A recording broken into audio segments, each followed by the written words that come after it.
Oh, ito na yung na-order kong rapala sa TikTok, oh, dumating na, oh. 5 araw bago dumating. Subukan nating buksan. Kasi baka piki yung dumating ay subukan natin. Tingnan natin kung totoo talaga yung nasa order. So,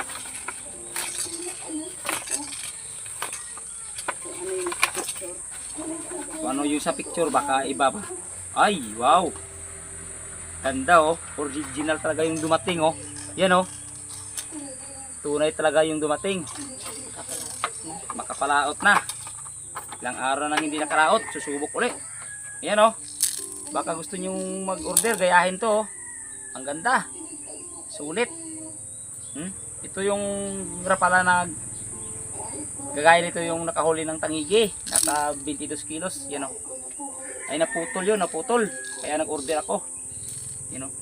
Bigay lang sa akin yun ng pinsan ko, kaya nag-order talaga ako sa TikTok. Kaya dumating na ngayong hapon lang.